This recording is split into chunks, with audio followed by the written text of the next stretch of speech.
আমাদের শরীর এবং মনের সুস্থতার জন্য সবার আগে যেটা প্রয়োজন আমাদের চারপাশ সুন্দর এবং স্বচ্ছ থাকা। আমাদের চারপাশ যদি সুন্দর এবং স্বচ্ছ থাকে তাহলে আমাদের শরীর এবং মনও সুস্থ থাকে। তাই আজকেও আমরা অন্যান্য দিনের মতোই আমাদের স্বচ্ছ ভারত অনুষ্ঠানে আমাদের চারপাশকে আমরা কিভাবে সুন্দর এবং স্বচ্ছ রাখবো সে বিষয় নিয়েই আলোচনা করব। আর এই বিষয়ে আলোকপাত করতে এই মুহূর্তে আমাদের স্টুডিওতে হাজির রয়েছেন আলাপ করিয়ে দেব অতিথিদের সঙ্গে। প্রথমেই রয়েছেন বরিষ্ঠ সাংবাদিক জয়ন্ত কুমার ভট্টাচার্য, আপনাকে অনেক অনেক স্বাগত। এরপরেই যিনি রয়েছেন এসসিআরটির ওএসডি শ্রীমতী মণিদীপা গণচৌধুরী, আপনাকে অনেক অনেক স্বাগত। এবং আমাদের আজকের অনুষ্ঠানের সর্বশেষ অতিথি যিনি রয়েছেন বিশিষ্ট সমাজসেবী স্বপন কুমার বণিক মহাশয়, আপনাকে অনেক অনেক স্বাগত আমাদের আজকের এই অনুষ্ঠানে। শুরু করব আমাদের চারপাশকে আমরা কিভাবে সুন্দর এবং স্বচ্ছ রাখবো সেই বিষয়টা নিয়ে। তার আগে সবার আগে যে জিনিসটা আমাদের জানতে হবে স্বচ্ছতা আসলে কি। তো শুরুটা স্বপনবাবু আপনার থেকেই করছি। এই যে স্বচ্ছতা শব্দটা আমরা শুনি, স্বচ্ছতাটা মূলত একজন সমাজসেবী একজন নাগরিক হিসেবে আপনার বোধে কি? আমি প্রথমেই বলতে চাই মানুষ হিসাবে আমাদের দায়বদ্ধতা থাকা উচিত। সেই দায়বদ্ধতাটা আমার পরিবারের থেকে বেরিয়ে সমাজের জন্য আমাদেরকে করতে হবে। সমাজ যদি সুন্দর থাকে, আমরা যদি সমাজে যদি স্বচ্ছতা রাখতে পারি তাহলে আমাদের এই স্থানগুলি পবিত্রতা আসবে। আর পবিত্রতা আসেই মানা হচ্ছে গিয়ে মনেরও একটা স্নিগ্ধতা আসবে। আমরা মানবকুলে যারা পৃথিবীতে এসছি, ভগবানের শ্রেষ্ঠ জীব, আমাদের উচিত এই সমাজ এবং এই দেশের জন্য এই কল্পে কাজ করা। যেমন আমি বলতে চাই, আজকে এই যে আমাদের এখানে যে স্বচ্ছ ভারত অভিযান মহাত্মা গান্ধীর পিরিয়ড থেকে শুরু হয়েছিল, কিন্তু মাঝখানে এটা শুয়ে পড়েছিল। আমাদের বর্তমান যিনি প্রধানমন্ত্রী মাননীয় মোদি সাহেব, ওনার প্রথম টার্মে তিনি এসে স্বচ্ছ ভারত অভিযান সম্পর্কে প্রথম আমাদের এই অভিযানটুকু শুরু করেন। এমনকি আমাদেরকে আলাদা বাজেট দিয়ে তিনি বিশেষ করে যে সমস্ত স্টেটগুলিতে শৌচালয় ছিল না বাড়িঘরে, সেই সমস্ত স্টেটে শৌচালয় সবার জন্য ব্যবস্থা করেছে। এবং এর জন্য ওনার যে দান, সেই দানটা আমরা আজকে ওনার তৃতীয় বার তিনি প্রধানমন্ত্রী, আজকে এটা আমরা কিছু অনুভব করতে পারছি। আর এই যে বিষয়টা আমাদের অজ্ঞতার কারণেই হোক আর যে কোনো কারণেই হোক, এটা ভারতবর্ষের মধ্যে একটা বিভীষিকাময় অধ্যায় ছিল। আজকে কিন্তু সেটা নেই। আমাদের উচিত এই সমাজকে সুন্দর রাখার জন্য মূলত আমাদের প্রথমত হচ্ছে গিয়ে নিজের বাইরে গিয়ে আমরা দেশের জন্য কিছু করব।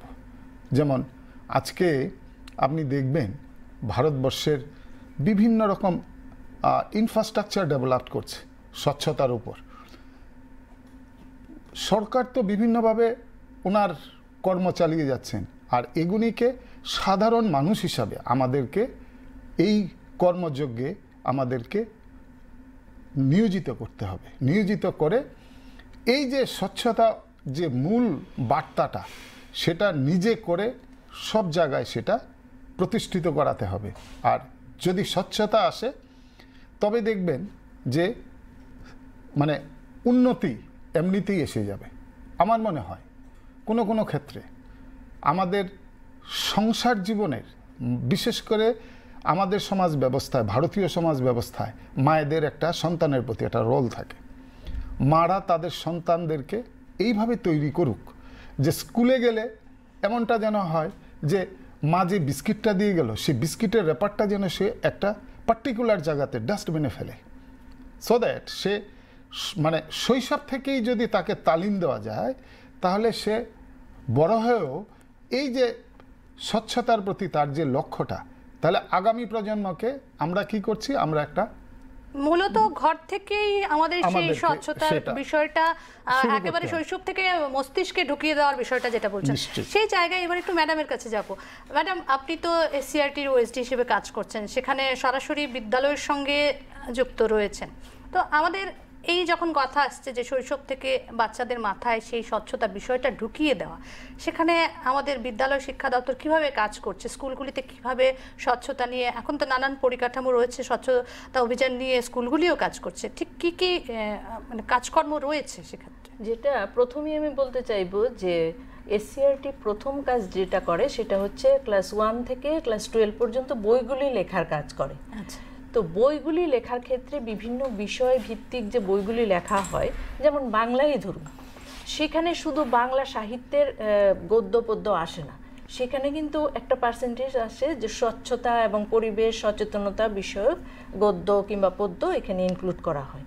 যেমন উদাহরণস্বরূপ আমি বলতে পারি বিভূতিভূষণ বন্দ্যোপাধ্যায়ের পাহাড়ে জঙ্গলে, তারপরে রয়েছে পালামৌ বলে একটা গল্প, হ্যাঁ, তারপর অজয় নদী বলে আরেকটা, ছোটবেলায়। তো সেইগুলির মধ্যে দিয়ে মানে মেসেজ আছে এগুলিতে, যে আমরা আগে কিরকম ছিল নদীটা, পরে কিরকম দূষণের কারণে হয়ে গেছে, এবং সেইটা যখন ছোট থেকে বাচ্চাটা পড়বে তার মনের ভিতরে একটা আত্মীকরণ, যেটা বলে আমি শুধু দেখলাম শুনলাম করলাম ওই রকম নয়, মানে কোনো একটা বিষয় পড়ার পরে যখন নিজের শরীরের ভিতরে আত্মীকরণ হয়ে যাবে, গল্পটা পড়ার পর তার ইমেজটা নিজে নিজেই সে তৈরি করবে এবং সেটা অ্যাপ্লাই করবে সে, সেই রকম ভাবে আমরা বইগুলি লেখার চেষ্টা করি। বিজ্ঞান এবং অঙ্ক বই তো রয়েছে, সেখানেও আমরা অঙ্কগুলো পুট করার ক্ষেত্রে সেখানে ওই পরিবেশ বিষয়ক তথ্যগুলি দিয়ে দিয়ে যে কি ছিল আগে, কি এখন কি করলে এটা ভালো হবে, ওই রকম ভাবে আমরা বইগুলি লিখি। নেক্সট আমাদের কিছু এক্সামস আছে, তো এক্সামসগুলো আমরা পরিচালনা করি স্কলারশিপ এক্সামস। তো সেখানে যে প্রশ্নগুলি আমরা দিই, সেই প্রশ্নগুলির মধ্যে আমরা বিভিন্ন ধরনের প্রশ্ন দিই, তার মধ্যে একটা থাকে মূল্যবোধ বিষয়ক, মানে ভ্যালু বেসড কোশ্চেন, মানে এই চ্যাপ্টারটা যে পড়লাম তার থেকে আমি কি ভ্যালু ইনপুট করলাম আমার মধ্যে, এবং সেটা আগামী দিনে স্বচ্ছতা কিংবা এই সুনাগরিক হতে আমি কিভাবে ইমপ্লিমেন্ট করব, হ্যাঁ, ওই ধরনের কোশ্চেনগুলি কিন্তু আমরা এখানে একটা পার্সেন্টেজ সেট করে থাকি।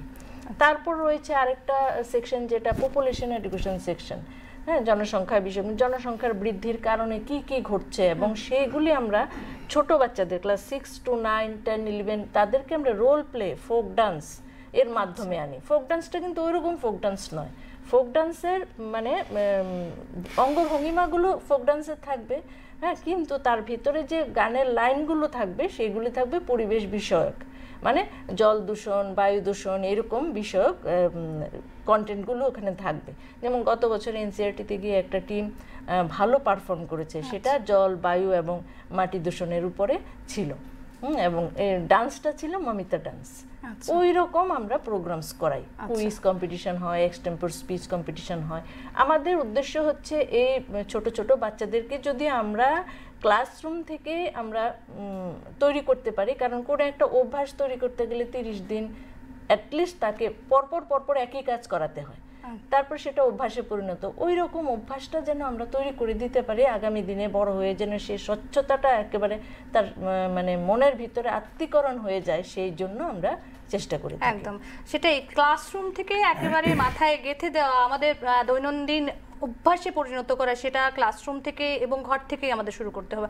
জয়ন্তদা, এবারে আপনার কাছে আসবো একটা জিনিস, আপনি যেহেতু সংবাদ মাধ্যমের সঙ্গে জড়িত রয়েছেন, সব বিষয়গুলিকে একটু অন্যভাবে আপনারা দেখেন, সেখানে কাজ করছেন যখন, আমাদের যে এই স্বচ্ছ ভারত অভিযান, মূলত প্রথমত জানতে চাইবো যে ভারত সরকারের যে নানান পরিকাঠামো ইতিমধ্যেই ঢালাওভাবে কিন্তু গোটা দেশে সেগুলো কাজ করছে, আমাদের রাজ্যও কাজ করছে, কি মনে হয় সেখানে ইমপ্লিমেন্টেশনের ক্ষেত্রে কতটা ইমপ্লিমেন্ট হয়েছে, এবং আমরা নাগরিকরা যারা রয়েছি আমরা কতটা সাড়া দিচ্ছি?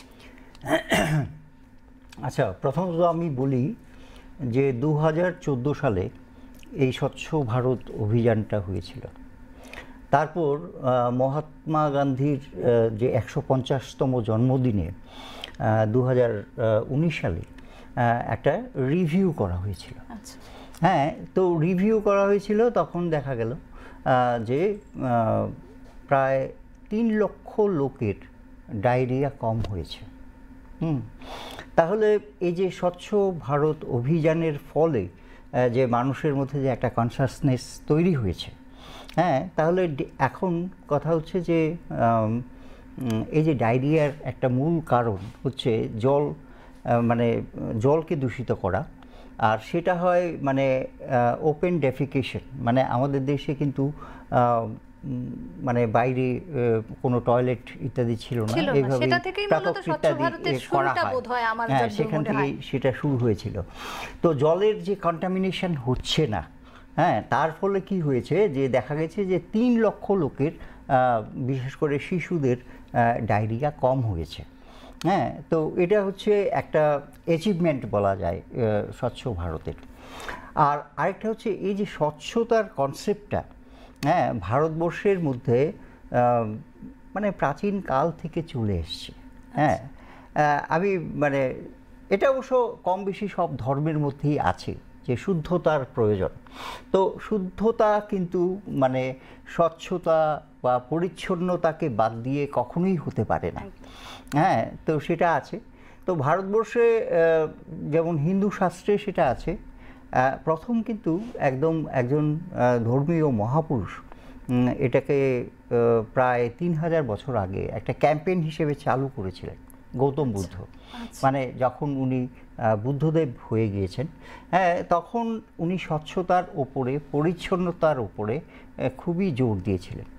কারণ এই স্বচ্ছতা এবং পরিচ্ছন্নতা শুধুমাত্র যে মাদার আর্থ বা এই পৃথিবীকে যে সুন্দর রাখে তা নয়, স্বচ্ছতার সঙ্গে সঙ্গে মানুষের মনের স্বচ্ছতাও কিন্তু, আমাদের মন এবং শরীরকে সুস্থ রাখতে গেলেই আমাদের সেটা দরকার।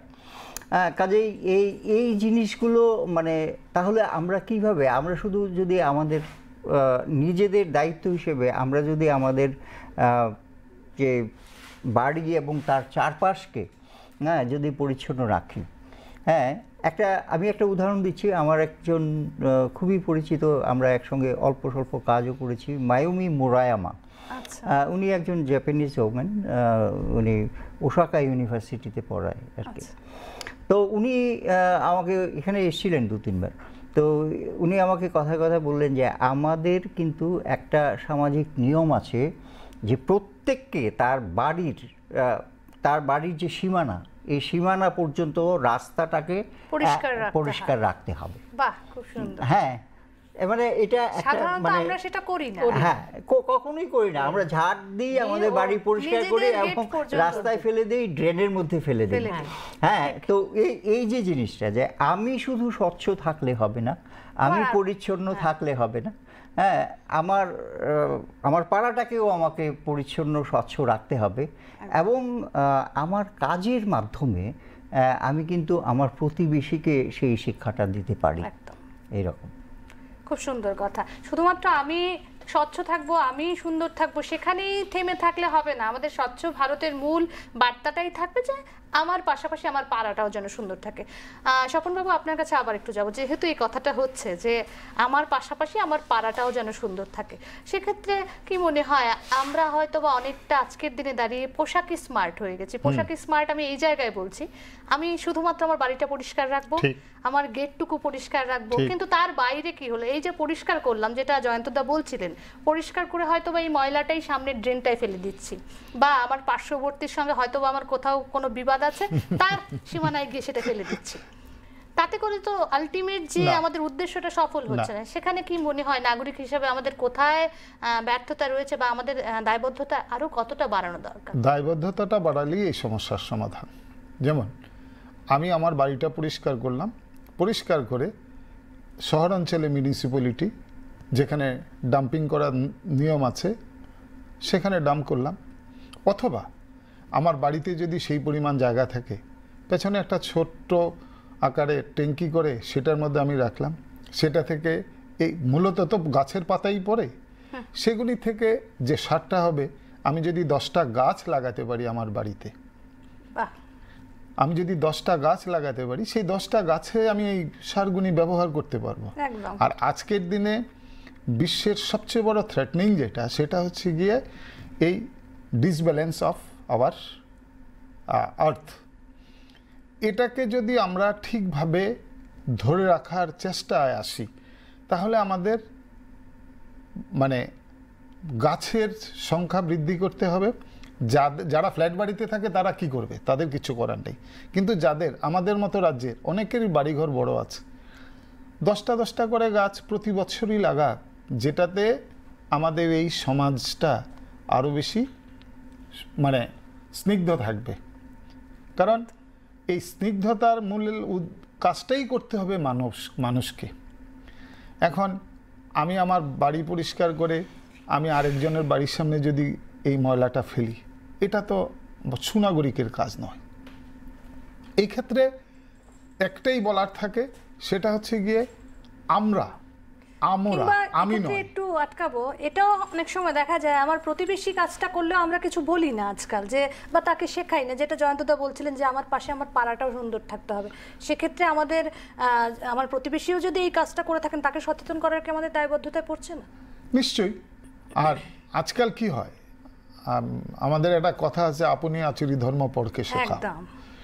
তো আমরা প্রথমত আমি আমার মতো করি, তারপর প্রতিবেশী যারা আছে তাদের মধ্যে এই জিনিসটা ছড়িয়ে দিতে হবে, এই সুবার্তাটা দিতে হবে, যাতে করে ওরাও যেন ঠিক আমারই মতো পরিষ্কার করে সেইভাবে চিন্তন করে। এটা করা উচিত নয় যে একটা মিউনিসিপ্যালিটির একটা ড্রেন, তার মধ্যে কতগুলি নোংরা ফেলে দিয়ে সেটাকে জল যে চলছে সেটাকে আটকে দেওয়া, না, এটা কোনো ভালো সুনাগরিকের কাজ নয়। তো এই জিনিসগুলি আমাদের প্রত্যেকের মধ্যে আসতে হবে। আজকাল মিউনিসিপ্যালিটি কর্পোরেশন এলাকাতে যে সমস্ত এজেন্সির মারফতে গার্বেজ উঠাবার ব্যবস্থা আছে, সেগুলি গার্বেজগুলি উঠানো প্রয়োজন। সেক্ষেত্রে গার্বেজ ওঠানোর কথা যখন আপনি বলছেন, তখন দেখা যায় একটা জিনিস, যে আমরা অনেকেই হয়তো ওই আবার আসছে পোশাক স্মার্ট শহরে হয়ে গেছি, কিন্তু সেখানে ওই যে 60 টাকা বা 50 টাকা দিতে আমরা রাজি নই। দেখা যায় রাতের অন্ধকারে গিয়ে সেই ময়লাটা আমরা ড্রেনে ফেলছি বাড়ির পাশে। এইটাই করা উচিত, যে এই যে 60 টাকা বা 50 টাকা এত সস্তা দরে তোমার বাড়ির সব নোংরা আমারই মতো একটা লোকে তুলে নেবে, এইটুকুন কনসিডার তো আমাদের করা উচিত। আমি প্রথমত ওই লোকটাকে সাহায্য করব, দ্বিতীয়ত আমার সমাজটাকে আমি সাহায্য করব। আমার পারিপার্শ্বিক স্নিগ্ধতায় পরিপূর্ণ থাকবে, পরিষ্কার পরিচ্ছন্ন থাকবে, নাহলে তো সেটা থাকবে না। আচ্ছা, আমি একটু অন্য একটা কথা বলি। আমাদের এই রাজ্যেরই ছেলে, উনি বোধহয় রামনগরের বাড়ি, উনি কি ভট্টাচার্য, উনি আইআইটিয়ান ছিলেন, পরবর্তীকালে উনি নাসাতে কাজ করতে গিয়েছিলেন। তো উনি এখানে একটা স্কলারশিপ চালু করেছেন। হ্যাঁ, তো যাই হোক, হ্যাঁ, সুব্রত ভট্টাচার্য। তো উনি কথায় কথায় বললেন যে আমি বেশি বড় কথা বলছি না, হ্যাঁ, আপনারা যদি একটা জিনিস ফলো করেন, সেটা হচ্ছে যে আপনাদের বাড়িতে তো একটা বিন থাকে, হ্যাঁ, মানে যেখানে আমরা ময়লাগুলো ফেলি। এখন মানে এই যে ওয়েস্ট ম্যাটেরিয়াল, হ্যাঁ, তার দুটো ফর্ম হয়, মানে ডিগ্রেডেবল অ্যান্ড নন ডিগ্রেডেবল। হ্যাঁ, তাহলে প্লাস্টিক এসব হচ্ছে নন ডিগ্রেডেবল। তো আপনারা দুটো বিনের মধ্যে এটা ফেলুন, হ্যাঁ, যে প্লাস্টিক এটা একটার মধ্যে ফেলুন, আরেকটা যেটা ডিগ্রেডেবল, যেটা পচনশীল, পচে যাবে, হ্যাঁ, সেটা আরেকটাতে ফেলুন, এবং সেটা বাড়ির মধ্যে ছোট্ট একটা গর্ত করে ডিগ্রেডেবলগুলো ওইখানে ফেলে দিন। তাহলে এর থেকে সারও হবে, ইত্যাদি হবে, হ্যাঁ, বা এরকম। আর যদি এক ধরনের কেঁচো পাওয়া যায়, সেটা ছেড়ে দিলে তো আরও ভালো, একেবারে সার হয়ে যাবে। আর যেটা নন ডিগ্রেডেবল, হ্যাঁ, সেটা ওই মিউনিসিপ্যালিটির যে নিয়ম অনুযায়ী যদি ওখানে ফেলা হয়, হ্যাঁ, তো সেই ক্ষেত্রে আমি বলবো যে মিউনিসিপ্যালিটিও যদি এই প্রথাটা চালু করে, যে ওয়ান ইজ ফর ডিগ্রেডেবল, হ্যাঁ, আরেকটা হচ্ছে নন ডিগ্রেডেবল, হ্যাঁ, তাহলে কি হবে, তাদেরও কিন্তু সেটা বাছাই করার ক্ষেত্রে, কারণ সঙ্গে আমিও বলি প্রথম দিকে কিন্তু দিয়েছিল, হ্যাঁ, রিসাইকেলটা করতে সুবিধা হয়। জনসাধারণ কি করছে, সবগুলো একসঙ্গে করে ওদেরকে বিষয়টা নিয়ে আলাদা সচেতনতা নেই। যেটা ম্যাডাম বলছিলেন, প্রথম দিকে কিন্তু দুটো করে বিন দেওয়া হয়েছিল, সেটার মধ্যে একটাই পচনশীল, একটা অপচনশীল ফেলা হবে করে, কিন্তু দেখা যায় যে আমরাই সেটা হয়তো গুলিয়ে ফেলছি, ব্যস্ততার সময়ের অভাবেই হোক বা যেটাই হোক, আমরা সচেতনতাটা সেভাবে বজায় রাখতে পারছি না। কিন্তু আবার আরেকটা ক্ষেত্রেও আমি একটু বলি যে কোথাও কোথাও কিন্তু যারা গাছ করেন, যারা বাড়ি ঘরে গাছ করেন, ফুল গাছ করেন, বিশেষ করে মহিলাদের ক্ষেত্রে ম্যাডামও রয়েছেন, অনেকেই কিন্তু সেখানে দেখা যায় সবজির ওই যে খোসাগুলো রয়েছে সেগুলোকে, যেটা জয়ন্তদা বলছিলেন, সেভাবে কিন্তু করে সার করছেন আজকাল। মানে আমার দেখা মতোই অনেকে ফুল গাছ করেন যারা ধরুন গার্ডেনিং এর সঙ্গে বিভিন্ন আমার বাড়িতেই হয় এরকম। একদম আমার বাড়িতেও হয়, তাই বলছি। সেখানে আমরা কিন্তু ওই বাড়ি ঘরে ওই খোসাগুলো রেখে পচিয়ে সেগুলোকে সার করছি, সেটা অনেকটাই কাজে আসছে, প্লাস আমাদের চারপাশটাও স্বচ্ছ রইল। ম্যাডামের কাছে যাবো এবারে একটু, যেহেতু কথা হচ্ছিল গাছ বা পরিবেশ রক্ষার ক্ষেত্রে, সেক্ষেত্রে সিআরটির একটা প্রজেক্ট আছে, সেই প্রজেক্টটা যেটা 555 প্রজেক্ট, সেই প্রজেক্টটা নিয়ে যদি একটু বলেন।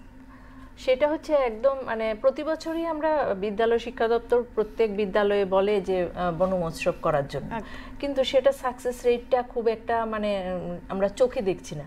তো সেই কারণে এই বছর কি করা হয়েছে, মিশন 555 একটা নেওয়া হয়েছে, যে যার মানে মেইন টার্গেট হচ্ছে 555টা হাই এবং হায়ার সেকেন্ডারি স্কুল যেগুলিতে বাউন্ডারি ওয়াল নেই, সেই বাউন্ডারি ওয়ালগুলি করা হবে গ্রিন ফেন্সিং দিয়ে এবং মানে গ্রিন বাউন্ডারি হবে, এবং সেখানে যে গাছগুলো লাগানো হবে কিছু কিছু স্যাম্পল গাছ বলা হয়েছে, যেমন অশ্বত্থ, নিম, তারপরে হেজ যেগুলি তৈরি করা হবে, এবং গাছের চারাগুলো আমাদের দেবে গভর্নমেন্ট লেভেলেই ফরেস্ট থেকে, এবং সেখানে টাকা পয়সা লাগছে না। স্টুডেন্টরা মানে কাজ শুরু হয়ে গেছে অলরেডি, 30 জুনের মধ্যে এটাকে কমপ্লিট করার কথা, মানে চারা রোপণের কাজটা।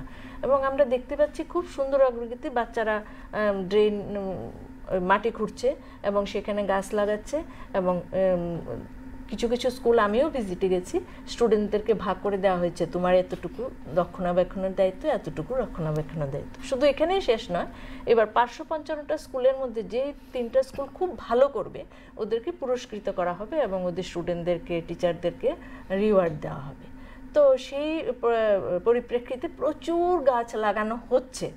এখন রিওয়ার্ডের কথা আসলে খুব স্বাভাবিকভাবে বাচ্চারা কিন্তু একটু উৎসাহিত হয়ে যায়। ঘরেও যখন আমি আমার সন্তানকে বলবো যে তুমি এই কাজটা করলে, একটা গাছ লাগালে তো আমাকে আমি একটা চকলেট দেবো, তখন খুব স্বাভাবিকভাবে সে গাছটার যত্নটা একটু অন্যরকম ভাবে নেয়। এই প্রসঙ্গে আমি রবীন্দ্রনাথ ঠাকুরের একটা কথা বলবো, যিনি বলেছিলেন যে প্রকৃত শিক্ষা হয় তুমি একজন শিশুকে একটা চারা গাছ দিয়ে দাও।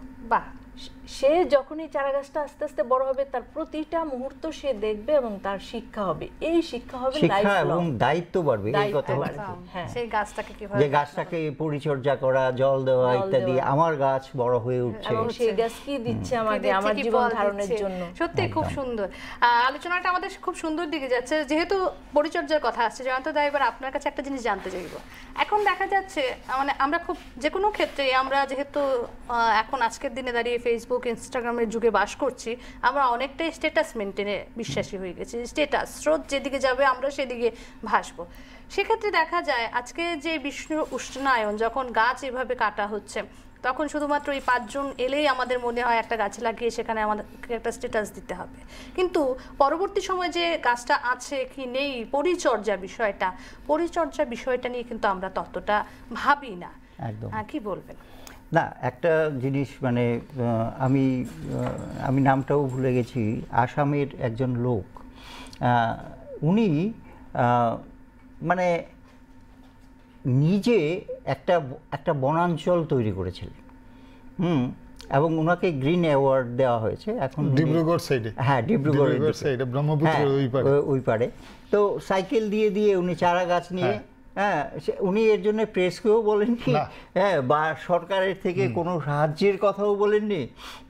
উনি মানে পাগলের মতো আমি বলবো, যে কেবল মানে গাছ লাগিয়ে গেছে, আর যেই গাছগুলো মরে যাচ্ছে এইগুলোকে পরিচর্যা করেছে ইত্যাদি ইত্যাদি। তারপর দেখা গেল যে একটা বিশাল বনাঞ্চল তৈরি হয়েছে। এই কথাটা দিয়ে, এই উদাহরণটা থেকে মনে হচ্ছে, সেদিন কোথাও পড়ছিলাম গাছেরও যে যত্ন প্রয়োজন, গাছের জন্য অ্যাম্বুলেন্স তৈরি হয়েছে। যেমন আমরা মানে বিচার ব্যবস্থার ক্ষেত্রে দেখি সেখানে ভ্রাম্যমাণ আদালত হয়, সেখানে গাছের জন্য ভ্রাম্যমাণ অ্যাম্বুলেন্স সেখানে রয়েছে, যেখানে ঘুরে ঘুরে গাছের পরিচর্যা করবে। আমি একটা জায়গায় একটা আর্টিকেল পড়ছিলাম, সেখানে গাছের পরিচর্যা করবে, কোন গাছ কতটা বড় হয়ে গেছে, তার কি কি প্রয়োজন? তাই নয়, মানে আমি তো একসঙ্গে দিল্লি থেকে যখন কাজ করতাম, তো তখন আমি দেখতাম, আমি যে পাড়াটায় থাকতাম আর কি, রোজ দিন সকালবেলা মানে মিউনিসিপ্যাল কর্পোরেশন থেকে হ্যাঁ ওরা একটা কীরকম একটা লোহার গাড়ির মতো ঠেলে ঠেলে জল নিয়ে আসতো, হ্যাঁ, এবং যে গাছগুলো লাগানো হয়েছে ওইগুলোতে জল দিত, হ্যাঁ ওইভাবে, কারণ দিল্লিতে অনেকটা ড্রাই,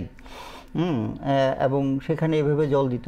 আরেকটা জিনিস আমি দেখেছি যে ওই যে পার্কগুলো, অনেকগুলো পার্ক একটু আনডুয়েলেটেড থাকে, হ্যাঁ, মানে একটা জায়গায় একটু টিলার মতো করা হয়, তারপর জলটা গড়িয়ে ওই যে জায়গায় গাছগুলো আছে হ্যাঁ সেই জায়গায় চলে যায়, হ্যাঁ, তো ওই রকম কাজেই এইগুলো জলটা দিতে সব জায়গায় যেন পরিশ্রম না হয়, ওখান থেকে স্লোপে বেয়ে আসলো, ওটারও একটা সায়েন্টিফিক টেকনোলজি। মানে একটা স্যাপলিং মানে একটা চারা গাছ হচ্ছে একটা বাচ্চা শিশুর মতো, হ্যাঁ, যখন একটা বাচ্চা শিশু আসে এই পৃথিবীতে, হ্যাঁ, তখন তার মা বা পরিবারের সবাই তাকে যেভাবে যে মমত্ববোধ নিয়ে তাকে বাঁচিয়ে তোলে, হ্যাঁ, তাকে পুষ্টি দেয়, হ্যাঁ, তাকে পরিচ্ছন্ন রাখে, হ্যাঁ, ঠিক সেইভাবে কিন্তু মানে গাছগুলোকে আমাদের পরিচর্যা করা উচিত। আরেকটা আমি ইদানিংকালে পড়েছি যে গাছেরও কিন্তু প্রথম জগদীশচন্দ্র বসুই সেটা বলেছিলেন যে the nervous system of plants, হ্যাঁ, একটা বইও মানে লেখা আছে অনেক, হ্যাঁ, নার্ভাস সিস্টেম অফ প্ল্যান্টস। আমরা মনে করি যে গাছের কোনো বোধ নেই, হ্যাঁ, কারণ আমাদের মতো ওদের নার্ভস নেই, হ্যাঁ, কিন্তু কথাটা সত্যি না। একটা গাছকে যখন কাটতে শুরু করা হয় তখন সে কাটতে থাকে, হ্যাঁ, এবং ইদানিংকালে দেখা হয়েছে, বলছে যে একটা গাছকে যখন কেউ কাটতে আসে, হ্যাঁ, তখন সে পাশের গাছটাকে বলে বা পাশের গাছটাও তাকে বলে, তো এই, এবং এখন তো অনেক বৈজ্ঞানিকরা এ নিয়ে গবেষণা করছে, বোধ আছে, এবং গাছগুলো নাকি নিজেদের মধ্যে কথাও বলে, মানে তাদের মতো করে, মানে কথা বলে মানে কি এক্সপ্রেস করতে পারে, হয়তো আমাদের মতো বেশি নয়। এটা নিয়ে একটা সেখানে একটা নিউজও হয়েছিল যে মিউজিক চালিয়ে দেওয়াতে গাছগুলো সেখানে সাড়া দিচ্ছে বা একটা কিছু, হ্যাঁ, না, এক ধরনের মিউজিক চালালে গাছটা বড় হয়, হ্যাঁ, আরেক ধরনের মিউজিক মানে ওই যে পিকনিক পার্টিরা গিয়ে বনের মধ্যে খুব হাই সাউন্ড নিয়ে নাচতে থাকে, এতে ওদের খুব ডিস্টার্ব হয়, হ্যাঁ, কাজে আমরা মানে এটা মানে একটা বোঝার দরকার যে তারাও একটা প্রাণী, মানে দ্যাট ওয়ে, মানে হ্যাঁ, মানে জীবজগতের একটা অংশ, হ্যাঁ, তাদেরও মানে সব রকমের অনুভূতি কম বেশি আছে, হ্যাঁ, এবং তাদেরকেও বাচ্চা শিশুর মতোই বড় করতে হবে। আর শুধু বাচ্চা শিশুর মতো কেন, মা বাবা যখন বুড়ো হয়ে যায় তাকেও তো আবার সেভাবেই যত্ন করতে হয়, কাজেই প্রকৃতিটাকে ব্যালেন্স করে প্রকৃতিকে ব্যালেন্স করে একমাত্র গাছ, এর মধ্যে কোনো দ্বিমত নেই। রিসেন্টলি আমি একটা আর্টিকেল পড়ছিলাম, এটা অবশ্য জানি না এতটা রিলেভেন্ট কিনা, এই যে সিডস, হ্যাঁ, এই যে সিডসকে বলা হয় বাই নেচার ইজ ওমেন, প্রকৃতি সিডস কিন্তু বাই নেচার ওমেন, হ্যাঁ, কারণ সেই সনাতনী ধারাতে সেটাই বলে, মায়ের মতো, হ্যাঁ, কাজেই জৈনিরা সেই জন্য মাটির নিচে যে সমস্ত আলু বলুন, মাটির নিচে যেগুলি হয়, জৈনিরা কিন্তু গ্রহণ করে না, কারণ ওদের প্রত্যেকের ধারণাই হচ্ছে যে এটার মধ্যে প্রাণ আছে, ওনারা কোনো প্রাণ নষ্ট করে না, ওরা পিওর ভেজ, তো মাটির নিচের কিছুই খায় না, এই প্রাণটাকে মূল্যবোধ দিয়ে জৈনিরা, পিওর জৈনিরা। আমি খুব সংক্ষেপে একটা গল্পের মতো বলছি। আমরা একবার গিয়েছিলাম পুনেতে, মানে নর্থ ইস্ট থেকে কিছু লোক গিয়েছিল, মানে যে ওখানকার মানুষদেরকে নর্থ ইস্ট কি এটা বোঝানোর জন্য। যাই হোক, তো ইন্ডিয়ান ইনস্টিটিউট অফ ম্যানেজমেন্ট আহমেদাবাদের একজন প্রফেসর ইন্দিরা লচ্ছি, উনি এসেছিলেন। তো উনি একটা গল্প বলেছিলেন, আর উনি খুব সাজিয়ে সুন্দর করে গল্প বলতে পারেন। ওনাকে নেলসন ম্যান্ডেলা একবার শুধু এসব বিষয়ে বলার জন্য 5 মিনিট নিজে ডেকে নিয়ে গিয়েছিলেন, তারপর 2 ঘন্টা ওনার গল্প শুনেছিলেন। যাই হোক, তো উনি বলেছে একজন রাজা তার উত্তরাধিকার দিয়ে যাবে তার ছেলেকে, তো বলছে যে সে কি সাম্রাজ্য চালাতে পারবে? তাহলে তাকে আমি যে গুরুর কাছে গিয়ে শিক্ষা লাভ করেছি সেই গুরুর কাছে আমি তাকে পাঠাবো। আচ্ছা, প্রথমত রাজার ছেলে যাচ্ছে, অনেক লটবহর, ঘোড়া গাড়ি সব কিছু গেছে। তো গুরুদেব বেরিয়ে এসে বলছে যে আমি যেভাবে থাকি এভাবে যদি তোমার ছেলে থাকতে পারে, হ্যাঁ হ্যাঁ, এই প্রকৃতির মধ্যে এইরকমভাবে, হ্যাঁ, তাহলে ওকে রেখে যাও, হ্যাঁ, না হলে ছেড়ে দাও। তো রাজা আর কি করবে, গুরুর কাছে ছেলেটিকে দিয়ে এসছে। তো সে প্রকৃতির মাঝে বড় হচ্ছে। 6 মাস পরে ওকে বলেছে যে তুমি মানে কি শিখেছো এই গাছ সম্পর্কে? তো ও বলছে যে না, এই গাছ পাতা অমুক তমুক, হ্যাঁ, আছে, ফুল দেয়, অমুক দেয়। বলছে কিছুই শেখনি এখনো। হ্যাঁ, তারপর আবার 6 মাস পরে জিজ্ঞেস করেছে, এতে উনি স্যাটিসফাইড নয়। তারপর যখন সে বলেছে যে একটা বীজ যখন মাটিতে পড়ে এবং বীজ থেকে যখন একটা গাছ অঙ্কুরোদ্গম হয়, তার একটা মিউজিক আমি শুনতে পাই। হ্যাঁ, তখন উনি বলেছেন যে তুমি এখন কিছু শিখেছো। তো এই যে প্রকৃতিতে এই যে চারা গাছের যে এই যে বেড়ে উঠছে, হ্যাঁ, তার সঙ্গীত, হ্যাঁ, সেই সৃষ্টির সঙ্গীত যদি আমরা মানে সেভাবে শুনতে পারি, তাহলে অবশ্যই আমরা গাছকে ভালোবাসবো। নিশ্চয়ই। মানে যে কথাটা, মানে স্বচ্ছতা থেকে পরিবেশ নিয়ে যখন আমরা কথা বলছি, যেটা জয়ন্তদা বলছিলেন যে গাছেরও বোধ আছে বা অনুভূতি আছে, আমরা যখন পরিচর্যার কথা বলছি, স্বপনবাবু আপনার কাছে একটু যাব। আপনি তো একজন নাগরিক হিসেবে বিভিন্ন জায়গায় সমাজ নিয়ে কাজ করছেন, চারপাশের স্বচ্ছতা নিয়ে কাজ করছেন। তখন আজকাল আমরা দেখছি আমাদের যখন উন্নয়ন চলছে, উন্নয়নের ক্ষেত্রে সেখানে আমাদের বিভিন্ন আমাদের হাইওয়ে রোডগুলো ধরে গাছ কেটে নেওয়া হচ্ছে, সেই জায়গায় ততটা আবার গাছ বসানো হচ্ছে না। সেটা একটা অ্যালার্মিং। আসলে ব্যাপারটা হলো যোগাযোগ ব্যবস্থার জন্য তো রাস্তা তৈরি, নতুন রাস্তা তৈরি করতেই হবে, কিন্তু দেখা যাচ্ছে যে 200-250 বছরের পুরনো গাছগুলিকে যেভাবে কাটা হচ্ছে, পাশাপাশি আমরা যদি একটা গাছের পরিবর্তে যদি 10টা নতুন গাছ লাগাতে পারতাম, তাহলে সেই নতুন 10টা গাছ একটা গাছের যে অভাবটা আছে তৈরি হয়, সেই অভাবটাকে পূরণ করতে পারবে। সেই জায়গাতে বিভিন্ন দপ্তর থেকে এই বিষয়টাকে একটু আলোকপাত করা উচিত। নিশ্চয়ই আমাদের পরিকাঠামো উন্নতি করতে গেলে রাস্তাঘাট তো প্রয়োজন আছে। আজকে যেখানে নতুন রাস্তা হচ্ছে তার পাশেই আবার সারিবদ্ধভাবে নতুন গাছ লাগানো হোক, যাতে করে প্রাকৃতিক ভারসাম্যতাটা রক্ষা পায়। কারণ এটা তো সত্য, প্রকৃতি থেকে যা দেয় তা দিয়েই এই পৃথিবীটা হচ্ছে আমাদের জন্য পৃথিবীটা কিন্তু তার নিজের কোনো চাহিদা নেই, সমস্ত চাহিদা পূরণ করে আমাদের, সেটাই প্রকৃতি। সেই জায়গায় বিভিন্ন দপ্তর তো উদ্যোগ নেবেই। আপনার কি মনে হয় না যে দপ্তর আমাদের বা সরকার প্রশাসন আমাদের সবটা করে দেবে না? সেই ক্ষেত্রে আমাদের সমাজে সুনাগরিক হিসাবেও সেগুলি করা উচিত, সেটা করা উচিত। এবং এটা যে হচ্ছে না তা নয়, কিন্তু হচ্ছে, যেই পরিমাণ হওয়া উচিত তার থেকে কম হচ্ছে, যার কারণে আমাদের বিষয়টা আমাদের নজরে আসছে না। তবে 1970 ইংরেজির পর পৃথিবীর যে আপনার পপুলেশন যেই হারে বৃদ্ধি পেয়েছে, 1970 পর্যন্ত এই পৃথিবীতে যেই পপুলেশন ধরা উচিত সেই পপুলেশন ছিল, তারপর যা বেড়েছে সেই অনুযায়ী প্রকৃতির কিন্তু সৌন্দর্যতা আমরা রক্ষা করি নাই। আজকে সাইবেরিয়ান অঞ্চলে বরফ গলতে শুরু করেছে, শোনা যাচ্ছে যে পৃথিবীর যেই ভাগগুলি জলভাগ ছিল তার থেকে অনেক বেশি জলভাগ হয়ে যাবে। তাহলে এই পৃথিবীর মানুষ থাকবে কোথায়? এবং 1970 ইংরেজির পরে যেই পরিমাণে জনসংখ্যা বৃদ্ধি হয়েছে, সেই পরিমাণে প্রকৃতিটাকে সঠিক জায়গায় রাখার জন্য কেউ কোনো অবস্থাতেই কোনো কাজ করে নাই। সেই জন্যেই আজকের এই গ্লোবাল অ্যালার্মিং। এবং এটা একটা আমাদের পৃথিবীর জন্য, আমাদের জন্য থ্রেট। আর আমরা যদি এই সমাজটাকে প্রত্যেকে দায়িত্ব নিয়ে কিছু গাছ রোপণ করি, তাহলে কি হবে? আমরা আমাদের আগামী যে আমাদের তো লাইফ শেষ, আমাদের এখন আমরা আছি এক্সটেনশন লাইফে, কিন্তু আমাদের যে নতুন প্রজন্ম যারা আসছে তাদেরকে তো দিয়ে যেতে হবে, তাদেরকে কিছু দিতে গেলে সমৃদ্ধি দিতে হবে। সমৃদ্ধিটাই হচ্ছে মূলত প্রকৃতিগতভাবে সমৃদ্ধি এনে দেওয়া।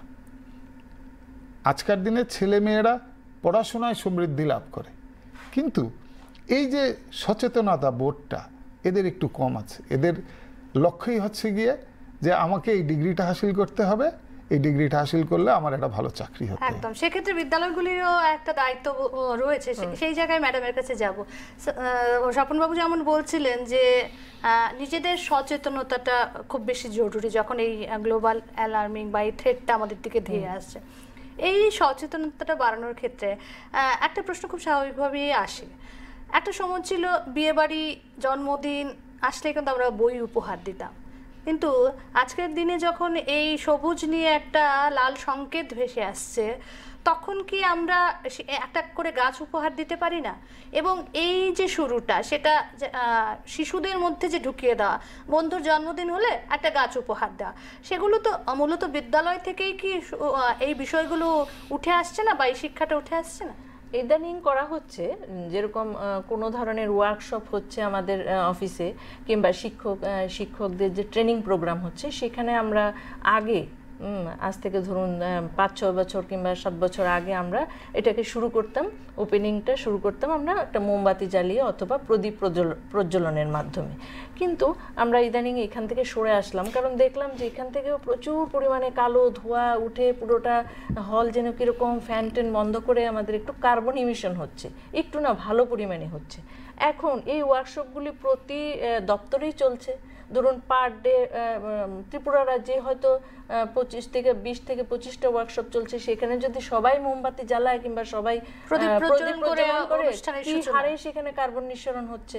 তো সেখান থেকে সরে এসে আমরা কি করলাম, আমরা এখন সবগুলি প্রোগ্রামে আমাদের চারা গাছ রাখি। সেখানে অতিথিরা যারা আসে সেখানে জল সিঞ্চনের মাধ্যমে ইনোগ্রেশন হয়, এবং এটা চলছে। এটা কি মানে ক্লাসরুমগুলিতেও বাচ্চাদের মাঝখানে এই বিষয়টা ঢোকানো হচ্ছে, নাকি শুধুমাত্র ওয়ার্কশপের মধ্যে সীমাবদ্ধ? না, সেখানে তো আমরা টিচারদেরকে ট্রেন করে দিচ্ছি যে আপনারা যখন বিদ্যালয়ে ফিরে যাচ্ছেন তখন সবগুলি প্রোগ্রামই আপনারা কিন্তু এখন থেকে মোমবাতি কিংবা প্রদীপ প্রজ্বলনটা বন্ধ রাখবেন। তো জল সিঞ্চন কিংবা একটা চারা গাছে যখন জল সিঞ্চন করছে তখন একটা মেসেজও যাচ্ছে যে এখানে গাছে জল দিতে হবে, যত্ন করতে হবে এটা। এবং ওই চারা গাছটা মানে প্রত্যেকে যদি বিদ্যালয়ে একটা চারা গাছ এরকম প্রতিদিন মানে যে কোনো অনুষ্ঠানে ইয়ে করে, তাহলে প্রতি বছরে 8-10টা গাছ তো এমনিতেই হয়ে যাচ্ছে বিদ্যালয়ের প্রত্যেকটা প্রোগ্রামে। ভারতী বিদ্যাভবনের একটা অনুষ্ঠানে আমি গিয়েছিলাম, তো ওখানে আমাকে একটা চারা গাছ একটা দেওয়া হয়েছে। তো আসলে একটা সময় এই চন্দ্রিমা যেটা বললো যে এক সময় বই কিন্তু বিয়ে বাড়িতে দেওয়া হতো, এখন তো বই দিলে নাক ছিটকায়। তো এখন জন্মদিনে শুধু মানে একটা উপহার আমরা দিতে পারি। আরেকটা হচ্ছে যে প্রত্যেক পরিবারের মানুষ তার পরিবারের যাদের জন্মদিন পালন করা হবে, হ্যাঁ, তাকে সেটা বলা যে মানে জন্মদিনে তুমি একটা গাছ লাগিয়ে দাও, হ্যাঁ, তোমার বাড়িতে বা কাছাকাছি কোথাও একটা গাছ লাগিয়ে দাও, স্কুলে লাগাও, তোমার বাড়িতে জায়গা না থাকলে স্কুলে লাগাও। তাহলে আরেকটা হচ্ছে যে বৃক্ষরোপণ আমরা করতে চাই। একটা জায়গা হচ্ছে যে রাস্তার দুধারে গাছগুলো লাগানো, কিন্তু মানে আমার মনে পড়ছে যে অলবিরুনি একটা কথা বলেছে যে শহরের রাস্তাগুলো সরু, তাদের ওই শহরের মানুষের মনগুলো অনেক ছোট, কারণ রাস্তাটা এত এনক্রোচ করা হয়, হ্যাঁ, যেন মানে রাস্তাটাই জায়গা, হ্যাঁ, সেখানেই ইট ফেলতে হবে, সেখানেই বালু ফেলতে হবে, সেটাকে বাড়িয়ে একদম মানে দুহাত নিয়ে নিল, তারপর হাই রাইজ বিল্ডিং করে দিল। তো আমি জায়গাটাও পাচ্ছি না, কিন্তু যে রাস্তার ধারে যে একটা বনায়ন করব, হ্যাঁ, সেই জায়গাটাও পাওয়া যাচ্ছে না। কাজে এইগুলো মানে আমার মনে হয় একটা একটা কন্টিনিউয়াস এই যে ক্যাম্পেইন হচ্ছে, যেমন আজকে আমরা একটা কথা বলছি, এই জায়গাটা একটু জিজ্ঞেস করব। এই যে ক্যাম্পেইনের কথা যখন আপনি বলছেন, তখন দেখা যায় সংবাদ মাধ্যমের একটা বিশাল ভূমিকা রয়েছে। সংবাদ মাধ্যম কিন্তু এই ক্যাম্পেইনিং এর ক্ষেত্রে বিশেষ করে কাজ করছে। সেটা তো হচ্ছে হয়তো বা খবরের কাগজে বা টিভির পর্দায় সংবাদ মাধ্যম কাজ করছে, কিন্তু ব্যক্তিগতভাবে কি সংবাদ মাধ্যম আপনারা কোনো উদ্যোগ নিচ্ছেন? আপনি প্রেস ক্লাবের সভাপতি হিসেবেও রয়েছেন, সেক্ষেত্রে কোনো উদ্যোগ কি রাজ্যের? আমরা অবশ্যই একটা উদ্যোগ নিয়েছি, কারণ এই বছর আমরা আগরতলা প্রেস ক্লাবের 40 বছর পূর্তি পালন করছি। তো সেখানে অনেকগুলো মানে ভালো ভালো কাজের মানে উদ্যোগ আমরা নিয়েছি। এর মধ্যে একটা হচ্ছে এই শহরে গাছ লাগানো, বনায়ন।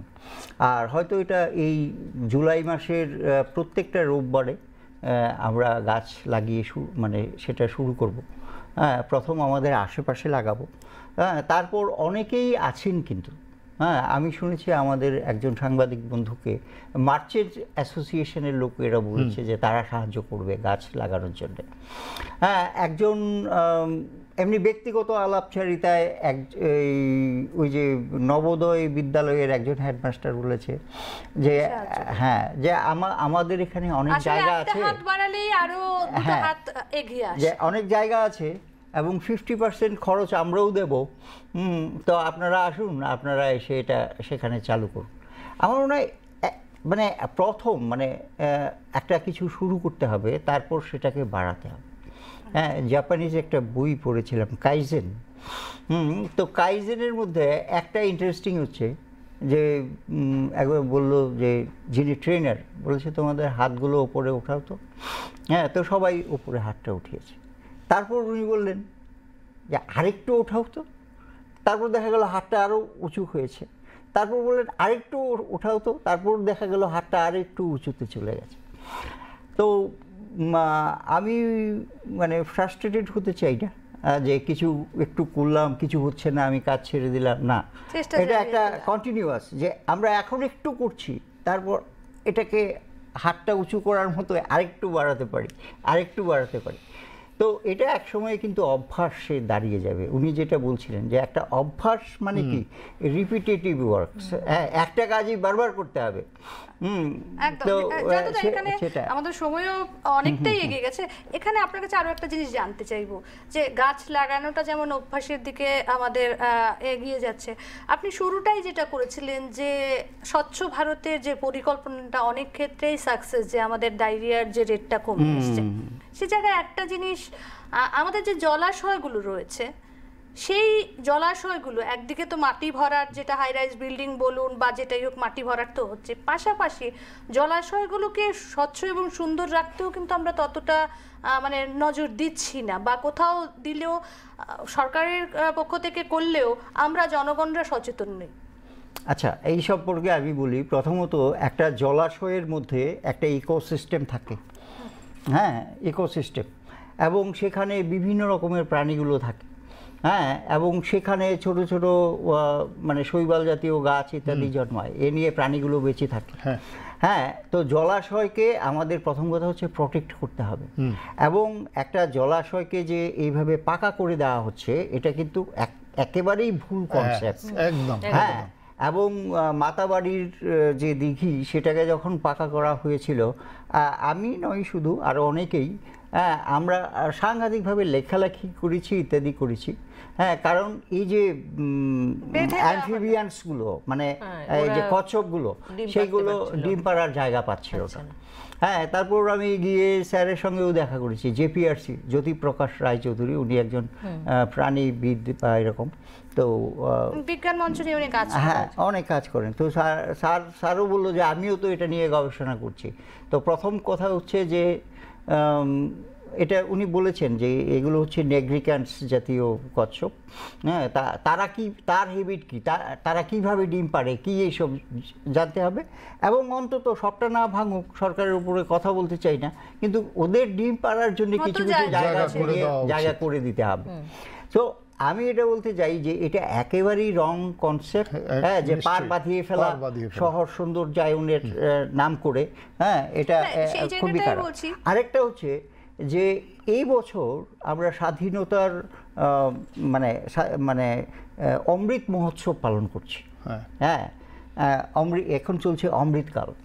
তো সেখানে আমার মনে হয় সঠিকভাবে আমাদের প্রধানমন্ত্রী ঘোষণা করেছেন যে প্রত্যেক ডিস্ট্রিক্টে অন্তত 10টা করে অমৃত সরোবর করতে হবে। হ্যাঁ, এবং এই যে অমৃত সরোবর করা হবে তার একটা নির্দিষ্ট মাপ আছে বড় করে, এবং তার যে ডেপথ, হ্যাঁ, গভীরতা অন্তত 10 ফুট হতে হবে। তো ইদানিংকালে আমি একটু ওয়াটার বডিজ নিয়ে কাজ যখন করছি তখন আমি দেখলাম যে মানে বেশিরভাগ ক্ষেত্রে দিঘিগুলোর 3 ফুট গভীরতায় দিঘি কাটা হচ্ছে। হ্যাঁ, জল ধরে রাখা যাচ্ছে না। জল ধরে রাখা যাচ্ছে না। হ্যাঁ, আর জল অনেকটা জমিয়ে রাখতে হবে আমাদের। হ্যাঁ, আর গাছ এবং জলের সম্পর্ক হচ্ছে একেবারেই নিবিড়। আজকে যে হাওড়া নদী শুকিয়ে যাচ্ছে, হ্যাঁ, এর প্রধান কারণ যে আইডেন্টিফাই করা হচ্ছে এটা হচ্ছে বড়মোড়ার সোর্সে গাছ একেবারেই কমে গেছে। হ্যাঁ, যার ফলে মানে নদী তার নেভিগেশন মানে নাব্যতা হারিয়ে ফেলছে। হ্যাঁ, তো এইগুলি কিন্তু সব মানুষকে আমাদের জানাতে হবে। আরেকটা যেটা আমি আগে বলছিলাম, এই যে ওপেন ডেফিকেশন মানে যে বাইরে যে ইয়েটা করা হতো আগে, দেখুন এটা ছিল মহিলাদের প্রতি একটা অসম্মান। ঠিক।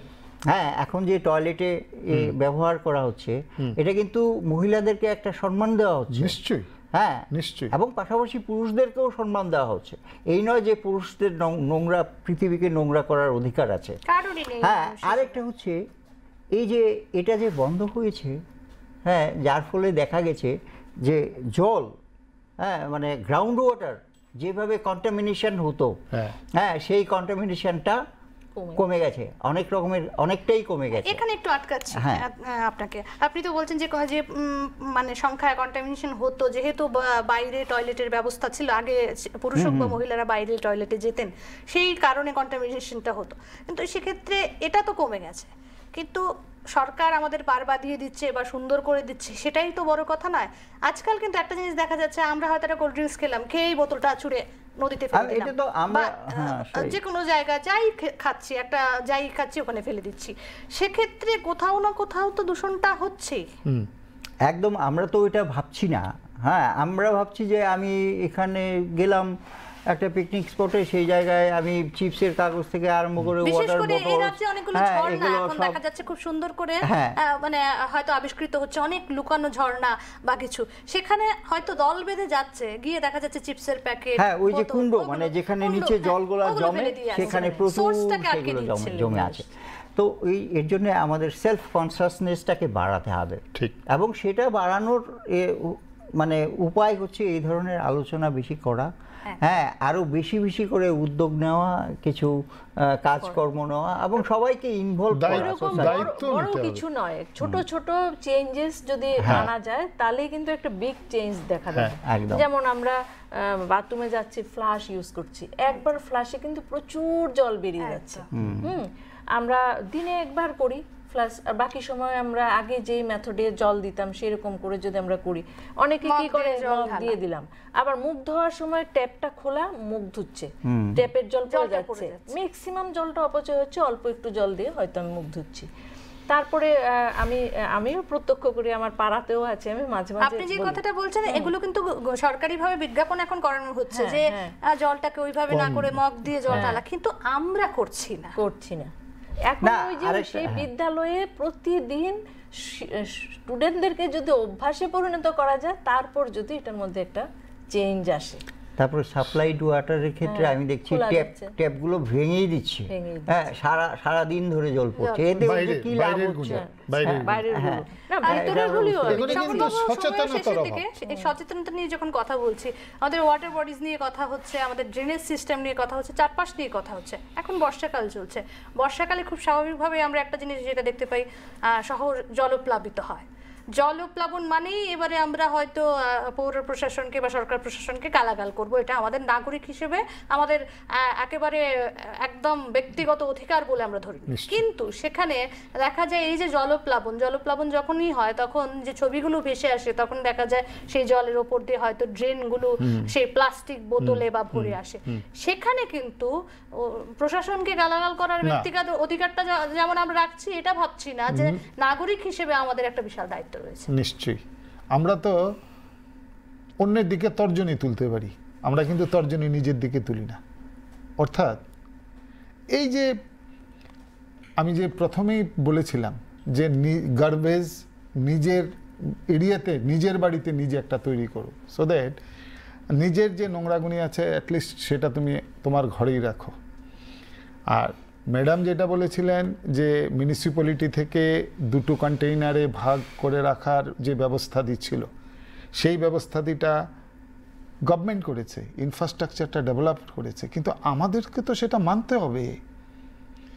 আমি আপনাদেরকে বলি, মামন এন্টারপ্রাইজ বলে আমি চিনি, দিল্লিতে মিস্টার সিং তার ডাইরেক্টর, ওরা এই রাজ্যে থেকে এই ড্রেনের যত কাদামাটি আছে সব তুলে এইদিকে সিধাই মোহনপুরের আগে ওরা একটা বিরাট প্লট গভর্নমেন্ট ওদেরকে অ্যালট করেছে, ওখানে ওরা প্ল্যান্ট বসিয়েছে। এই জলটাকে ওরা ঢুকিয়ে দিচ্ছে, আয়রন সেপারেট হচ্ছে, প্লাস্টিক সেপারেট হচ্ছে, যেটা দিয়ে ফার্টিলাইজার তৈরি হবে সেটা সেপারেট হচ্ছে, করে কন্টেইনার করে প্রতি মাসে অ্যাটলিস্ট 10 থেকে 15 ট্রাক ওরা নিয়ে যাচ্ছে দিল্লিতে, আচ্ছা, নয়ডাতে। এখন আমাদের রাজ্যে তো এই বিজনেসটা হতে পারতো, ডেভেলপমেন্ট হতো, আমরা এখান থেকে লাভ করছে দিল্লিতে বসে, নয়ডাতে বসে দেশের রাজধানী লাভ করছে, কিন্তু সেই ভাবনাটা আমাদের মাথায় আসছে না। তো এখন বিষয়টা হচ্ছে, আমি যেটা প্রথমে বলেছিলাম যে আমরা যদি নিজেদের যে ওয়েস্টেজগুনি আছে সেটাকে যদি আমরা নিজেরাই ব্যবহার করতে পারি, তাহলে সেটা আমাদের কল্যাণে হবে। মূলত আমিও গার্ডেনিং করি, আমার বাড়িতেও বেশ গার্ডেন আছে, অ্যাটলিস্ট 100 টপ আছে। আমাদের বাড়িও বড়, প্ল্যান্টেশনও হয়, প্ল্যান্টেশনও আছে।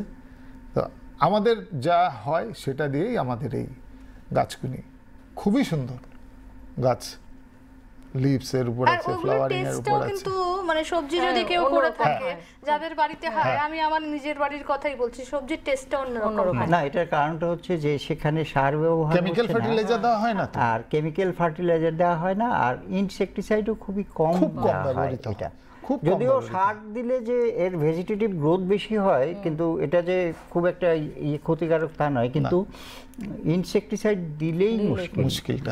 আচ্ছা, আমরা একদম শেষের দিকেই চলে এসেছি। তো ম্যাডামের কাছে একটু একটা জিনিস, যেহেতু বিদ্যালয় শিক্ষা দপ্তরের বিভিন্ন বিষয়গুলো নিয়ে জানছি, স্বচ্ছ ভারত যে প্রকল্পগুলো রয়েছে কিভাবে কাজ করছে, বাকি একটা জিনিস জানতে চাইবো যে দেখা গেছে করোনার যে আবহ ছিল, আমাদের একটা বিশাল মানে থ্রেট গেছে আমাদের উপর দিয়ে, কিন্তু সেখান থেকে একটা জিনিস কিন্তু আমরা অনেক বেশি স্বচ্ছতা নিয়ে সচেতন হয়ে গেছি। যে করোনার সময় যেভাবে আমাদের হাত ধুতে শেখানো হয়েছিল, সেখানে বাচ্চারা অনেকটা বেশি সেটাকে সব থেকে বেশি অ্যাডপ্ট করেছে। কি মনে হয় সেক্ষেত্রে স্কুলগুলিতে কতটা সফলতা এসছে?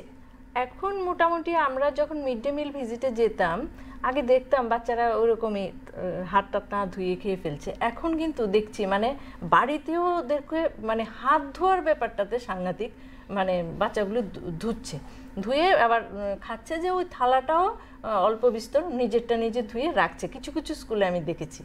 কিন্তু আবার বেশি সচেতনতার জন্য আমরাই কিছু প্রোগ্রাম করলে আলাদা আলাদা করে জলের বোতল দিচ্ছি, প্লাস্টিকের বোতল দিচ্ছি, ফলে কি হচ্ছে এই বেশি সচেতনতার থেকে প্লাস্টিকের বোতলগুলি আবার সেই গার্বেজ তৈরি করছে। হ্যাঁ, তার পরিবর্তে এখন আমরা মানে কয়েকটা স্কুলে কিংবা কিছু প্রোগ্রামে আমরা কিছু মানে চিন্তা করেছি এটা নিয়ে, যে আমরা যদি একটা স্টিলের বোতল দিতে পারি, সেখান থেকে ভরে ভরে বাচ্চারা একটা খেলো, ফলে কি হলো প্লাস্টিক দূষণটা এখানে আমরা বোতলগুলির ব্যবহারটা আমরা অনেকটা কমিয়ে আনতে পারলাম। সে একটা স্টিলের বোতলে খেলো কিংবা ভালো একটা বোতলে জল খেলো, যার জল সে খেলো। কিন্তু হাতটা ধোয়ার ক্ষেত্রে বেশ ভালোই মানে বাচ্চারা করোনার পর যেটা। আচ্ছা, আমাদের আলোচনার আজকে সময় একেবারেই শেষ প্রান্তে। এবারে যে জিনিসটা জয়ন্তদা, প্রথমে আপনার কাছে যাব, ছোট্ট করে কি বার্তা দিতে চাইবেন আজকের এই আলোচনা থেকে আমাদের এই স্বচ্ছ ভারত অনুষ্ঠানে, কিভাবে আমরা স্বচ্ছতা এবং আমাদের সবুজায়নকে বজায় রাখবো, ছোট্ট করে একটা বার্তা? আমি শুধু এটাই বলবো যে চ্যারিটি বিগিনস অ্যাট হোম, এটা বলা হয়। তো আমি সেটা বলতে চাই যে চ্যারিটি নয়, কালচার। একটা কালচার কিন্তু তার যেমন বিদ্যালয়েও হয়, কিন্তু তার ফ্যামিলিতেই মূলত হয়। তো আমরা যদি একটা পরিবেশ বান্ধব সংস্কৃতি যদি আমাদের বাড়িতে চালু করতে পারি, এবং অন্যকে চোখে আঙ্গুল দিয়ে দোষারোপ করার চেয়ে আমাদের কি কাজ করার সেটা যদি করতে পারি, তাহলে আমরা মনে হয় পরিবেশকে অনেকটাই বাঁচাতে পারবো। ম্যাডাম কি বলবেন ছোট্ট করে এটাই বলবো যে যতই সরকারি দপ্তর থেকে যত রকমের ইনফ্রাস্ট্রাকচার তৈরি করা হোক না কেন, যদি জনসাধারণের এডুকেশন বা এই বিষয়ে সচেতনতাটা যতটুকু সবচেয়ে বেশি বৃদ্ধি না করতে পারলে এই পরিস্থিতি থেকে আমাদের উত্তরণের উপায় খুবই কঠিন। স্বপনবাবু কি বলবেন? মূলত এখানে একটাই বলার, সেটা হচ্ছে গিয়ে আপনারা যেই ব্যবস্থাদি করেছেন তার একটা ফলাও প্রচারে রাখতে হবে। আমরা কিন্তু সবাই সচেতন, কিন্তু সচেতনতাটাকে আমরা কাজে লাগাই না। এই জিনিসটাকে সমাজে থেকে সমাজের দায়বদ্ধতা নিভাবো না, সেটা তো হয় না। সেই জিনিসটাকে আমাদের ইমপ্লিমেন্ট করতে হবে। এই পৃথিবী, আমি আগেও বলেছি, এই পৃথিবীটা আমাদের জন্য। সুতরাং এই পৃথিবীকে সুন্দর রাখতে গেলে দায়িত্ববোধ নিয়ে দায়িত্ব নিভাতে হবে সবাইকে। প্রত্যেকে দায়িত্ব না নিলে এই ব্যালেন্স করে এই পৃথিবী রাখাটা মুশকিল হয়ে যাবে। সবুজ গড়তেই হবে, গাছের সংখ্যা বৃদ্ধি করতেই হবে, না হলে তো মানে আজকের দিনে যেটা গ্লোবাল অ্যালার্মিং, সেটার ধক ধক ধক ধক করে বাড়বেই সবটা। একদম, পৃথিবীটা আমাদের, তাই এই পৃথিবীকে সুন্দর রাখার দায়িত্ব আমাদের। সেক্ষেত্রে কথায় আছে চ্যারিটি বিগিনস অ্যাট হোম। সেই জায়গায় একটু অন্যরকমভাবে আমাদের অতিথিরা কিন্তু বললেন আজকে একটা পরিবেশ বান্ধব সংস্কৃতি সহবত, যেটা নিজের ঘর থেকেই আমাদের তৈরি করতে হবে। শুধু আমার ঘর নয়, আমার পাড়াটাকেও আমার সুন্দর রাখতে হবে। তবেই আমাদের যে আজকের আলোচনার বিষয় ছিল স্বচ্ছ ভারত, কীভাবে আমাদের চারপাশকে সুন্দর এবং স্বচ্ছ রাখবো, সেটা সার্থক হবে। শুধু নিজে সচেতন হলেই চলবে না, চারপাশের সবাইকেও সচেতন করতে হবে। মূলত নিজের সচেতনতাটাকে প্রচার করতে হবে। আজকের মতো আমাদের এই আলোচনা এখানেই শেষ করব। শেষ করার আগে আপনাদের সবাইকে অনেক অনেক ধন্যবাদ এক গুরুত্বপূর্ণ মূল্যবোধ আমাদের সামনে তুলে ধরার জন্য। আজকের মতো আমরা আমাদের এই স্বচ্ছ ভারতের আলোচনা অনুষ্ঠান এখানেই শেষ করব।